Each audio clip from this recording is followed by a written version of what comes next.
Olá pessoal, vamos então dar continuidade aí ao nosso curso de Direitos Humanos, resolvendo ainda mais questões ainda para a sua preparação para a prova, ok? Vamos lá. Essa questão caiu no exame de ano de 2016 na nossa disciplina de Direitos Humanos. Maria deu entrada em uma maternidade pública já em trabalho de parto. Contudo, a falta de pronto atendimento levou a óbito tanto Maria quanto o bebê. Você foi contratado pela família de Maria para advogar nesse caso de grave violação de direitos humanos. Após algumas rápidas pesquisas na internet, o pai e a mãe de Maria pedem que o caso seja imediatamente encaminhado para julgamento na Corte Interamericana de Direitos Humanos. Você, como advogado da família, deve esclarecer que a linha A é uma ótima ideia e vai peticionar para que o caso seja submetido à decisão da Corte, bem como tomar todas as providências para que o caso seja julgado o mais rápido possível. Alternativa B.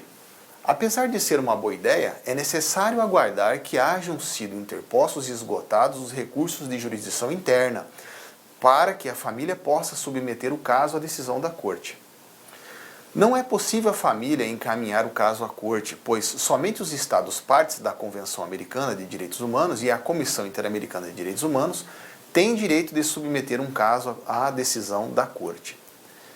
Não é possível que o caso seja encaminhado para a decisão da Corte porque, embora o Brasil seja signatário da Convenção Americana dos Direitos Humanos, o país não reconheceu a jurisdição da Corte. Pausa, analisa e assinale a alternativa que você acha correta. Ok? Marcou? Então vamos lá. Uma pegadinha. Para quem não está ambientado com o tema de Sistema Interamericano de Proteção de Direitos Humanos. Esse tema, inclusive, é objetivo de pesquisa no meu mestrado, onde eu sou orientado pelo professor Valério Mazzuoli, pesquisando sobre esse tema aqui. Eu vou dissertar sobre esse tema. Veja só como são as coincidências da vida, né? Eu entrei no mestrado para pesquisar um determinado tema e estou aqui hoje lecionando para você uma questão que caiu na OAB exatamente sobre o tema que eu estou pesquisando. Pessoal, o gabarito aqui é a alternativa C. Vamos lá. A alternativa A, o que acontece então? Maria morreu antes de ser atendida. Morreu ela e o feto. Estava grávida, não deu tempo de fazer o parto. O pai e a mãe pesquisaram na internet e falaram, vamos entrar logo direto lá na Corte Interamericana de Direitos Humanos. A alternativa A está errada porque o advogado disse que é uma ótima ideia e vai peticionar lá direto lá na Corte Interamericana. Não pode, por dois motivos. Primeiro, por incrível que pareça, já falei isso aqui na aula já, nós já comentamos sobre isso, você já sabe. Você que assistiu todas as aulas, você já sabe. A Corte Interamericana de Direitos Humanos não pode ser provocada diretamente por nenhuma pessoa. Ela só pode ser provocada por algum Estado contra o outro ou pela Comissão Interamericana de Direitos Humanos. O indivíduo que sofreu violação de algum direito humano contra o Estado, contra o Brasil, pelo Brasil no caso, né, por parte do Brasil, ele não pode chegar lá direto na Corte Americana e fazer a denúncia, nem a família da vítima, não pode. Tem que procurar a primeira comissão. E tem mais. Antes de você provocar a Comissão Interamericana de Direitos Humanos, você tem que demonstrar que você buscou resolver a situação internamente e não teve como resolver. Ok? Aí, excepcionalmente, a comissão pode receber sua petição se você não esgotou ainda os recursos internos, mas está demorando demais para julgar. Aí a comissão pode dar andamento no seu pedido lá na comissão. E possivelmente a Comissão Interamericana de Direitos Humanos pode levar o caso à corte, ao tribunal. Mas você, ser humano, indivíduo, junto com a sua família ou a família da vítima, não pode provocar diretamente a corte. Isso ainda é uma falha no nosso sistema interamericano de proteção de direitos humanos, ok? Que não respeita, inclusive, um princípio importantíssimo dos direitos humanos, que é o princípio pro homine. O princípio pro homine diz que todas as normas de proteção aos direitos humanos devem ser interpretadas de maneira mais favorável ao ser humano. E a Convenção Americana de Direitos Humanos, apesar dela ter um dispositivo expresso dizendo que ela só pode ser provocada à corte pelos estados ou pela comissão, esse artigo está em em antagonismo com os demais artigos que compõem o Sistema Interamericano de Proteção de Direitos Humanos. Esse é o tema, inclusive, da minha dissertação de pesquisa. A alternativa B. Apesar de ser uma boa ideia, é necessário aguardar que hajam sido interpostos e esgotados os recursos de jurisdição interna, até aqui tudo bem, para que a família possa submeter o caso à decisão da corte. Não, meus amigos, a família não pode procurar a corte, antes tem que procurar a comissão. Não é possível a família encaminhar o caso à corte. Joia. Pois somente os Estados partes da Convenção Americana e a Comissão Interamericana de Direitos Humanos têm direito de submeter um caso à decisão da corte. Correto. Infelizmente, essa é a nossa realidade hoje. Na Europa, no sistema europeu de proteção de direitos humanos, não é assim que funciona. A partir de 98, já há mais de 20 anos, todo indivíduo, toda pessoa pode provocar a Corte Europeia de Direitos Humanos, pode denunciar alguém lá, algum país lá. A pessoa diretamente, ela vai lá e faz a denúncia e gera um processo. No sistema interamericano ainda não é assim. A nossa esperança é que um dia o nosso sistema se iguale ao sistema europeu em termos de acesso à jurisdição do sistema interamericano. Ok? Alternativa B. Não é possível que o caso seja encaminhado para a decisão da Corte, porque, embora o Brasil seja signatário da Convenção Americana, o país não reconheceu a jurisdição da Corte. Está errado. O Brasil reconheceu sim a jurisdição da Corte Interamericana e já foi até condenado por ela. Nós já vimos aqui o caso do Damião Ximenes. Beleza? Gabarito, então, alternativa C. Vamos lá, onde é que está escrito tudo isso aí, pessoal? Artigo 61.1 da Convenção Americana de Direitos Humanos, diz lá, somente os Estados partes e a Comissão Interamericana de Direitos Humanos têm direito de submeter caso à decisão da Corte. A família da vítima não pode. Só um Estado pode denunciar outro ou a Comissão. As vítimas devem inicialmente denunciar as violações à Comissão Interamericana. Está lá no artigo 44 da Convenção. Qualquer pessoa ou grupo de pessoas ou entidade não governamental legalmente reconhecida ou um ou mais Estados membros da organização pode apresentar à Comissão petições que contenham denúncias de queixa de violação dessa convenção. Pessoal, essa questão já caiu e vai cair de novo. Ela sempre vem de uma maneira ou outra maquiada. Ela vai e volta. Presta atenção. Vai cair de novo na sua prova isso aqui algum dia. Aí, pessoal, quais são os requisitos para a pessoa poder procurar a Comissão Interamericana? Requisitos. Você tem que interpor e esgotar todos os recursos da jurisdição interna. Você mostra para a comissão, olha, já fui todo quanto é lugar, não resolveu o meu problema, ninguém me amparou, nem amparou a minha família. Aí sim. Segundo, você tem que apresentar dentro de um prazo de 6 meses a partir da data em que o presumido prejudicado em seus direitos tenha sido notificado da decisão definitiva. Acabou todos os recursos ali e tal, o último trânsito em julgado, o último arquivamento de algum pedido que você fez aqui no Brasil, você foi notificado, você tem 6 meses para provocar a comissão. A matéria da petição ou comunicação não esteja pendente de outro processo de solução internacional. De repente você provocou a Corte Internacional de Justiça por ofensa a alguma violação do Brasil, alguma convenção da ONU, e lá está sendo analisada a situação. Ou em algum órgão, a comissão de direitos humanos, ou da ONU, enfim, ou de algum outro organismo internacional, o Conselho de Direitos Humanos da ONU está apreciando a questão, o comitê, enfim. Se tiver pendente de apreciação de alguma solução internacional, você ainda não pode procurar a comissão. Ok? Por último, que no caso do artigo 44, a petição tem que ter a qualificação, né, dos representantes da vítima. O nome, nacionalidade, profissão, etc. Beleza? Então esses 4 requisitos aqui. Está lá no artigo 46.1 da Convenção. Ok, pessoal? Tá aí os requisitos, artigo 46.1 da Convenção. Combinado? Tranquilo? Matou a questão. Próxima.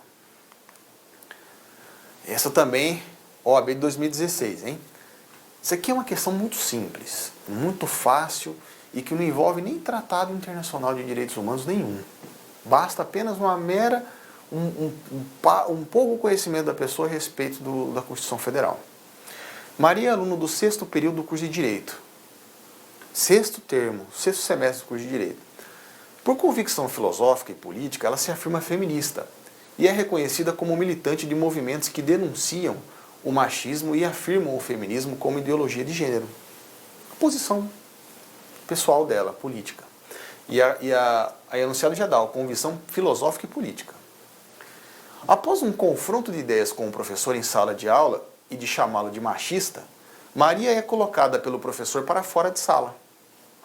E posteriormente, esse professor, não lhe dá a oportunidade de fazer a vista de sua prova para um eventual pedido de revisão da correção, o que é um direito previsto no regimento da instituição de ensino. Em função do exposto e com base na Constituição da República, assinale a alternativa correta. Então, a Maria é aluna do 6º semestre, tem convicções filosóficas e políticas, se autodetermina feminista, houve o confronto do professor, o professor expulsou de sala para organizar e manter a ordem na sala, e depois tirou um direito dela, previsto no regimento, previsto em uma norma de revisão da sua prova. Ok? Alternativa A.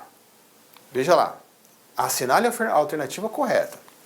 Alternativa A. Maria foi privada do direito por motivo de convicção filosófica ou política. E, portanto, as autoridades competentes da instituição de ensino devem assegurar a ela o direito de ter vista de prova e, se for o caso, pedir a revisão da correção. Alternativa B. Houve um debate livre e legítimo em sala de aula e a postura do professor pode ser considerada dura, mas não implicou nenhum tipo de violação do direito de Maria. Alternativa C. Embora tenha havido um debate acerca de uma questão que envolve convicção filosófica ou política, não houve privação de direito, já que a vista de prova e o eventual pedido de revisão da correção está contido apenas no regime. Ele acaba tolhendo um direito dela por convicção filosófica ou política. E a Constituição Federal não diz que esse direito tem que ser previsto em legislação pátria. Bom, tem que ser um direito previsto. Esse direito de correção da prova dela estava previsto no regimento interno, deveria ter sido observado, ok? Tranquilo, você vê que tem algumas questões de direitos humanos que são entregues, né? Pra gente, isso aqui tem que acertar, isso aqui não pode errar, né? Olha lá, o artigo 5º, inciso 8º, ninguém será privado de seus direitos por motivo de crença religiosa ou de convicção filosófica ou política, salvo se as invocar para eximir-se da obrigação legal a todos imposta e a recusar-se a cumprir prestação alternativa fixada em lei. Está dizendo aqui, ninguém será privado de direitos previstos na legislação pátria, em lei ordinária, lei complementar, lei delegada, não. Ninguém será privado de seus direitos. Correção de prova era um direito previsto no regimento. Direito. Não pode privar ela. Ok? Não pode tolir esse direito dela. Próxima. Agora já 2017, hein? Vamos lá. O país foi tomado por uma onda de manifestações sociais que produzem grave e iminente instabilidade institucional, de modo que a Presidência da República decretou e o Congresso Nacional aprovou o Estado de Defesa do Brasil. Essa é a hipótese. Nesse período, você é procurado como advogado para atuar na causa em que um casal relata que seu filho, João da Silva, de 21 anos, encontra-se desaparecido há 5 dias, desde que foi detido para investigação policial. Foi decretado estado de defesa, o menino foi detido, o menino não, o homem foi detido para averiguação, investigação policial e não foi mais encontrado pela família. Os órgãos de segurança afirmam não ter informações acerca do paradeiro dele, embora admitam que ele foi interrogado pela polícia. Ao questionar o procedimento de interrogatório e buscar mais informações sobre o paradeiro de João da Silva, junto à Corregedoria da Polícia, você é lembrado de que o país encontra-se sob estado de defesa, existindo, nesse caso, restrição a vários direitos fundamentais. Sob a hipótese apresentada, com base na Convenção Interamericana sobre o Desaparecimento Forçado de Pessoas, assinale a alternativa correta. Então vamos lá. Alternativa A. A Convenção proíbe que os Estados-partes decretem qualquer tipo de estado de emergência, incluído aí o estado de defesa, o estado de sítio, para evitar gravíssima violação dos direitos humanos, como é o caso do desaparecimento de João da Silva. Depois da Convenção Americana, segundo essa alternativa, nenhum país pode decretar estado de defesa, estado de sítio, etc. Alternativa B. O caso de João da Silva ainda não pode ser considerado desaparecimento forçado, porque a Convenção afirma que o prazo para que o desaparecimento forçado seja caracterizado como tal deve ser de pelo menos 10 dias, desde a falta de informação ou a recusa a reconhecer a privação de liberdade pelos agentes do Estado. Alternativa C. O Conselho de Defesa Nacional deliberou que, mesmo no estado de defesa, as autoridades judiciárias competentes devem ter livre e imediato acesso a todo o centro de detenção e às suas dependências, bem como a todo lugar onde houver motivo para crer que se possa encontrar a pessoa desaparecida. Alternativa D. O Brasil, como Estado parte da Convenção, comprometeu-se a não praticar, nem permitir, nem tolerar o desaparecimento forçado de pessoas, nem mesmo durante os estados de emergência, exceção ou suspensão de garantias individuais. Então analise as opções que você tem, marque, pause o vídeo, depois que você marcar, solta o vídeo. Ok? Então vamos lá, pessoal. Já marcou? Acertou aqui, letra D, certo? Então vamos lá. Nós estamos aqui tratando de uma convenção,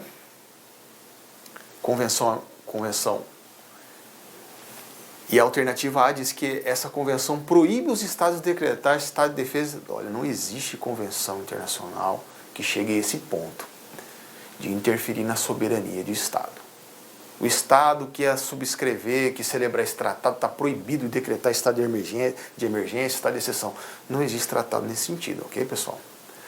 O caso de João da Silva ainda não pode ser considerado desaparecimento, porque a convenção diz que o prazo de desaparecimento é depois de 10 dias. Falso.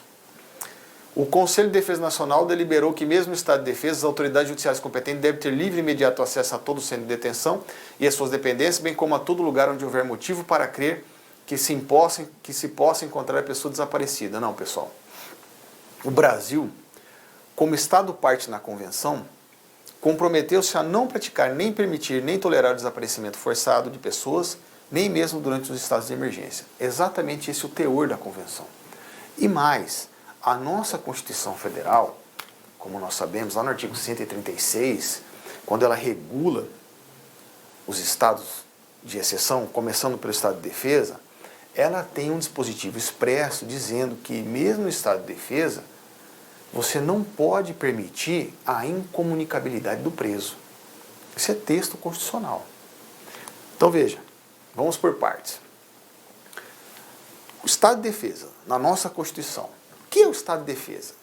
O estado de defesa é o momento que o presidente da República, depois de ouvir consultar o Conselho de Defesa, o Conselho de República, ele decreta esse estado emergencial, estado de exceção, para superar um momento de crise, oriundo de uma comoção social, até mesmo de uma calamidade pública, para restaurar a estabilidade do país. Ele pode decretar um estado de defesa. Por quê? Porque nesse estado de defesa é um estado de exceção. Nós saímos da normalidade e passamos à exceção.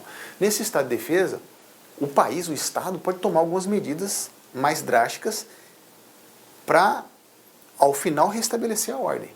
Como, por exemplo, pode suspender o direito das pessoas, como o direito de reunião, o direito ao sigilo telefônico. O Estado pode ocupar áreas privadas para manter a paz, seja com o exército, seja com a polícia, enfim. E depois o Estado deve indenizar apenas se houver dano, se destruir o patrimônio. Senão, não precisa nem indenizar. São medidas previstas na Constituição para restabelecer a ordem. O parágrafo 1º diz que o decreto que institui o estado de defesa vai indicar quais as medidas de coerção que passarão a vigorar. Então, restrição a alguns direitos, direito de reunião, sigilo de correspondência, sigilo de comunicação, etc. O tempo de estado de defesa não pode ser superior a 30 dias, está lá no parágrafo 2º, 136, pode ser prorrogado uma vez, ok? É um estado de exceção rápido para restabelecer a ordem. Parágrafo 3º, veja o que diz a nossa Constituição. Na vigência do estado de defesa, é vedada a incomunicabilidade do preso. Porque a pessoa poderia... Foi o que os agentes policiais disseram para a família. Olha, nós estamos em estado de defesa, estado emergencial, estado de exceção. Então nós não somos obrigados a dar informação não, do preso. Não existe isso, pessoal. A Constituição diz. Ainda que o Brasil esteja sobre estado de defesa, o preso não pode ficar incomunicável. A família tem que ter direito de acessar o preso, de conversar com ele tem o direito de conversar com o advogado para elaborar sua defesa. Isso é uma previsão constitucional, ok? E a Convenção Interamericana sobre o Desaparecimento Forçado de Pessoas? Ela foi ratificada no Brasil, Decreto 8766. E ela diz no artigo 1º, os Estados partes dessa convenção comprometem-se a não praticar, nem permitir, nem tolerar o desaparecimento forçado de pessoas, nem mesmo em estado de emergência, exceção ou suspensão de garantias individuais. Esse era o enunciado da questão que nós deveríamos marcar. Então veja, às vezes você pode perceber que tem algumas questões de exame de ordem de direitos humanos que elas são bem precisas e técnicas, elas cobram textos legais de tratados internacionais, o que não é, de certa forma, muito simples de você resolver, porque não tem como você saber o texto legal de todos os tratados internacionais que o Brasil seja parte e tenha ratificado no Estado brasileiro, não é?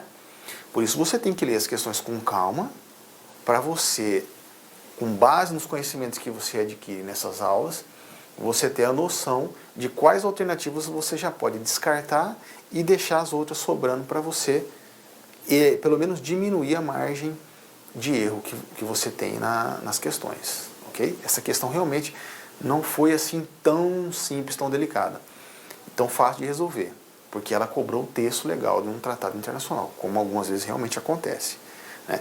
Tem umas 3 ou 4 questões do exame de ordem de direitos humanos de 2015, que eu até separei, deixei até para o final, se der tempo a gente comenta, mas se der tempo não tem tanta importância, porque eu ia trazer mais para exemplificar como é que essas questões eram abordadas antigamente, já há mais tempo. Pessoal, praticamente impossível do candidato saber a resposta, só se for uma pessoa que realmente é estudioso da disciplina de direitos humanos e direito internacional, né? Então, inicialmente, a banca estava elaborando umas questões muito difícil de ser respondida pelo nível de conhecimento que o aluno geralmente sai da faculdade da disciplina de direitos humanos, né? Que essa matéria geralmente nem é uma matéria obrigatória na grade curricular, né? Não são todas as faculdades que lecionam essa disciplina. Mas graças a Deus, com o tempo, as questões foram sendo mais bem elaboradas, né? Elas foram melhorando a sua redação. O examinador foi criando questões, elaborando questões mais afetas ao cotidiano e com relações a tratados internacionais, mas de uma maneira mais fácil de você identificar a resposta, né? É isso que nós esperamos. Próxima questão, já de 2017. Você está advogando em um caso que tramita na Corte Interamericana de Direitos Humanos. O Brasil é parte passiva do processo e, finalmente, foi condenado. A condenação envolve, além da reparação pecuniária pela violação dos direitos humanos, medidas simbólicas da restauração da dignidade da vítima e até mesmo a mudança de parte da legislação interna. Pausa um pouquinho aqui. O Brasil responde a um processo na Corte Interamericana de Direitos Humanos. O Brasil é condenado. O Brasil é condenado. A condenação tem 2 partes. Uma, reparação pecuniária, pagamento de indenização. A segunda parte, obrigação de fazer medidas para restaurar a dignidade da vítima. Vai criar aí alguma lei, alguma norma interna, algum monumento, alguma obra, vai ter que fazer alguma coisa para restaurar a dignidade da vítima. Ok? Um pedido de desculpas que seja, enfim, uma obrigação de fazer. E até mesmo a mudança de parte da legislação. O Brasil foi condenado a alterar a lei. Isso acontece. Embora a União tenha providenciado o pagamento do valor referente à indenização, a União pagou, há muito tempo permanece ainda inadimplente quanto ao cumprimento das demais obrigações impostas na sentença. Diante disso, assinale a alternativa correta. Alternativa A. É necessário ingressar com medida específica no STF, para homologar a sentença da corte e obtenção do exequatur. Isso é, a decisão de cumprir, aqui no Brasil, uma sentença que tenha sido proferida por um tribunal estrangeiro. Alternativa B. Não há nada que possa ser feito, já que não há previsão nem na legislação do Brasil, nem na própria Convenção Americana dos Direitos Humanos sobre algum tipo de medida, quando do não cumprimento da sentença da Corte pelo país que submeteu a sua jurisdição. Não tem nada que possa fazer. Alternativa C. A execução da sentença pode ser feita diretamente no sistema interamericano, pois essa é uma das atribuições e incumbências previstas no Pacto de São José da Costa Rica para a Comissão Interamericana de Direitos Humanos. Alternativa D. Pode-se solicitar à Corte Interamericana de Direitos Humanos, que no seu relatório anual para a Assembleia Geral da Organização dos Estados Americanos, OEA, indique o caso que o Brasil foi condenado, como aquele em que o Estado não deu cumprimento total à sentença da Corte. Pausa o vídeo, escolhe sua alternativa. Ok? Acertou então, quem marcou a alternativa? D de dado. A alternativa A está errada, por quê? Primeiro, que as decisões proferidas pela Corte Interamericana não precisam ser homologadas. E segundo, ainda que fosse necessária a homologação, não era competência do STF, seria do STJ. A sentença da Corte Interamericana de Direitos Humanos não é uma sentença proferida por um tribunal estrangeiro. O que é um tribunal estrangeiro? Já falamos sobre isso. É um tribunal que tem jurisdição sobre outro país. A Corte Interamericana não tem jurisdição sobre um país, tem jurisdição sobre vários países. Então a Corte Interamericana é um tribunal internacional e não estrangeiro. Sentença internacional não precisa ser executada no Brasil, ou não precisa ser homologada, perdão, para ser executada no Brasil. Ela é executada diretamente. Alternativa B, não há nada que possa ser feito. Pode esquecer, está errado, pode descartar. A execução da sentença pode ser feita diretamente no sistema interamericano. Não. Na comissão ainda. Na comissão, perante a comissão interamericana, não. Esquece. Vai executar aqui dentro. Agora tem um detalhe. Você executa aqui dentro, a condenação é pagamento de indenização. No caso aqui, a União pagou. Faltou agora a obrigação de fazer. Aí a Convenção Americana de Direitos Humanos é omissa. Por isso, a saída que se tem hoje é essa aqui. Hoje é a saída que nós temos. O que tem que fazer a Corte Interamericana? Você solicita a ela, fala, o Brasil não cumpriu a obrigação de fazer. Aí a Corte denuncia o Brasil à OEA. E o que a OEA faz? De certa forma, é uma pressão política internacional sobre o Brasil para cumprir totalmente a obrigação. Não há mais nada além disso. A OEA sequer tem poder, no seu regimento, na sua legislação interna, de excluir o Brasil da OEA. Aplicar essa sanção de exclusão. Não. Mas existe uma pressão muito forte, política internacional, para o cumprimento da obrigação, e isso tem dado resultado. Ok? Alguns comentários rápidos. Sentença da Corte IDH é sentença internacional, não é sentença estrangeira. Então não precisa passar pelo processo de homologação no Brasil. Ok? Pessoal, um exemplo de uma sentença estrangeira. Vamos lá, só para encerrar de vez esse assunto. Pensa no seguinte. Um cidadão é brasileiro, foi para Las Vegas, se hospedou no hotel. Jogou a noite inteira, bebeu, fez de tudo, ficou lá uma semana. Ficou devendo lá $1 milhão. Saiu, veio embora, não pagou. Veio para o Brasil. Ok? O cidadão é processado lá pelo cassino de Las Vegas. O cassino ganha a ação lá nos Estados Unidos, transita em julgada a sentença.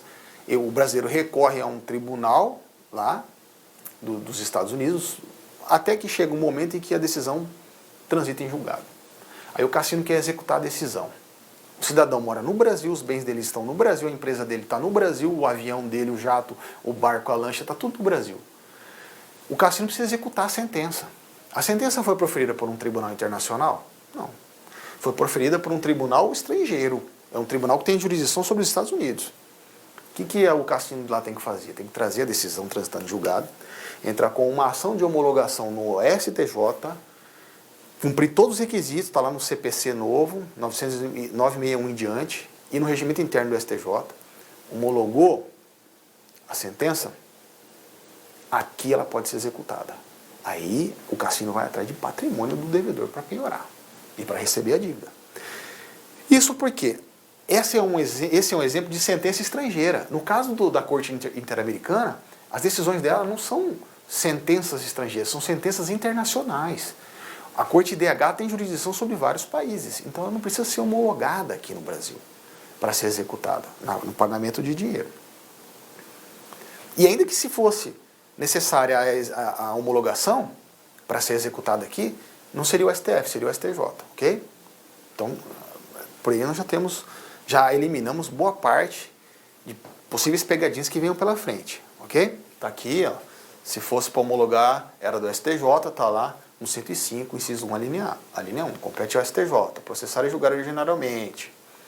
Homologação de sentenças, o que, pessoal? Sentenças estrangeiras. Tá falando aqui sentença internacional? Não, ok? As sentenças internacionais, quanto ao pagamento, são executadas internamente. Quem diz isso? A própria convenção. Ó, a parte da sentença da Corte Interamericana que determinar indenização compensatória pode ser executada no país, pelo processo interno. E a competência aqui é da Justiça Federal. No Brasil são executados pela Justiça Federal. Artigo 109, inciso 1 da Constituição. Aos juízes federais compete processar e julgar, inciso 1, as causas em que a União, entidade autárquica ou empresa pública federal forem interessadas na condição de autoras, réis, assistentes ou oponentes. Você não vai executar uma sentença contra o Brasil? Competência da Justiça Federal. Quanto à condenação que não envolve o pagamento de quantia, como eu falei para vocês, é o caso, né? O Brasil lá foi condenado à indenização e a medidas que restaurassem a memória da vítima, né? E mudar a legislação interna. E nessa parte ele ficou silente. Nessa parte da decisão, a Convenção Americana é omissa. O que ela fala? Ó, os Estados partes na Convenção comprometem-se a cumprir a decisão da Corte, no caso que forem partes. Ok? Então, o que sobra para fazer? Sobra a parte interessada denunciar a Corte e falar, o Brasil não cumpriu a obrigação de fazer. Aí a Corte, anualmente, ela faz um relatório para a OEA. Inclui o Brasil, fala, o Brasil não cumpriu uma decisão nossa aqui. E aí existe uma pressão da Organização dos Estados Americanos para que os países integrantes ali cumpram as decisões da Corte, já que eles aceitaram a jurisdição da Corte. É isso que nós temos para hoje. É isso, na parte de obrigação de fazer. Ok? Uma das medidas adotadas pela Corte é remeter a informação do fato em seu relatório anual à OEA. Ok, doutores? Até a próxima.